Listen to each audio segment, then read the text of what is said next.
రాజమహేంద్రవరంలో 7వ తెలుగు సాహిత్య మహాసభలు తొలిరోజు ఘనంగా జరిగాయి. శ్రీశ్రీ కళావేదిక, చైతన్య సాహిత్య సారస్వత పరిషత్ ఆధ్వర్యంలో గోదావరి గ్లోబల్ యూనివర్సిటీలో జరిగిన కార్యక్రమంలో 2000 మందికి పైగా కవులు, రచయితలు, కళాకారులు, సాహితీవేత్తలు, భాషాభిమానులు పాల్గొన్నారు. జీజీయూ ఛాన్సలర్ కేవీవీ సత్యనారాయణరాజు ముఖ్య అతిథిగా హాజరయ్యారు. శ్రీశ్రీ కళావేదిక అంతర్జాతీయ చైర్మన్ కవి కత్తిమండ ప్రతాప్ కుమార్ అధ్యక్షతన ఈ కార్యక్రమం జరిగింది. తెలుగు భాషా సాహిత్య వైభవాన్ని ప్రపంచానికి చాటి చెప్పడమే లక్ష్యంగా కార్యక్రమాలను నిర్వహించారు. చిన్నారులు ప్రదర్శించిన కూచిపూడి, భరతనాట్యం అందరినీ అలరించింది.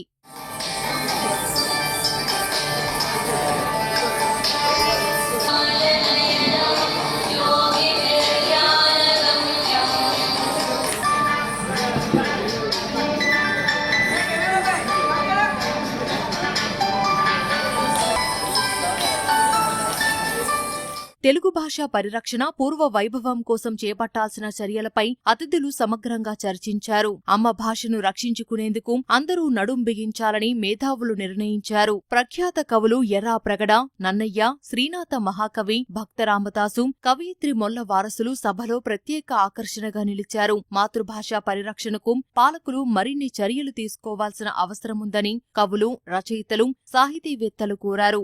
భాష మీద అభిమానం ఉన్న మనకి అధిపతులు, వేళ రాష్ట్ర నేతలు మనకి లభించడం కారణంగా మనకి తెలుగు భాషకి చక్కటి స్థానం లభిస్తోంది, ప్రగతిగా లభిస్తోంది.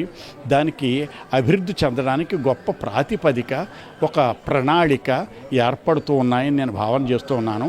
ఈ తెలుగు భాషకి వైభవన్నంగా మళ్ళీ వినూత్నంగా తెలుగు వెలుగై వెలుగుతుంది. ఇది నిజం, ముమ్మాటికి నిజం. ఆ భాషను ఆదరించాలి, పోషించాలి, మాట్లాడించాలి, గౌరవించాలి. ఇది మాధ్యమాలు, ప్రభుత్వాలు చేయాల్సినటువంటి బాధ్యత. ప్రభుత్వ పాఠశాలలు ముందుకు వచ్చి ఈ తెలుగుని ఎక్కువగా బోధించడం ద్వారా మన యొక్క చరిత్రని చిన్నప్పటి నుంచే పిల్లలకి నేర్పడం ద్వారా మన యొక్క సంస్కృతి సాంప్రదాయాలు అన్నీ కూడా అందరికీ అవగాహన అవుతాయని చెప్పేసి నా యొక్క ఉద్దేశం. మన భాషని గౌరవించాలి, మన భాషని అనుసరించాలి, అనుకరించాలి, అనునయించాలి. ఈ భాషను మనం సక్రమంగా అనుకరించితే రాబో కాలంలో మంచి సమాజం ఉంటుంది. పాడుపోయిన సమాజాన్ని తొలగించి మనం మంచి సమాజాన్ని ఏర్పాటు చేసుకోవడానికి తెలుగును మనం కాపాడాల్సిన అవసరం ఉంది, కొనసాగించాల్సిన అవసరం ఉంది. 1 నుంచి డిగ్రీ వరకు తెలుగు మాధ్యమంలో చదివిన వారికి ప్రభుత్వ ఉద్యోగాల్లో 15% రిజర్వేషన్ కల్పించాలని సమావేశంలో తీర్మానించనున్నట్లు నిర్వాహకులు తెలిపారు. పాఠశాల నుంచి కళాశాల స్థాయి వరకు తెలుగును ఖచ్చితంగా సబ్జెక్టుగా అమలు చేయాలని ప్రభుత్వాన్ని కోరాలని నిర్ణయించారు. ప్రతి ఒక్కరి ఇంట్లోని కూడా మన అమ్మ భాష అనేటువంటి మాతృభాషను ఖచ్చితంగా వారు ఇప్పుడున్నాయండి పత్రికలు, సినిమా రంగం, టీవీ, అలాగే ఈరోజు సోషల్ మీడియా అంతా కూడా ఇవన్నీ కూడా చాలా విద్యా సంస్థలతో పాటు తల్లి దగ్గర నుంచి ప్రారంభించి ఉపాధ్యాయుడి దగ్గర నుంచి కూడా ఇవన్నీ కూడా కింద వరకు వెళ్తున్నాయి అన్నమాట.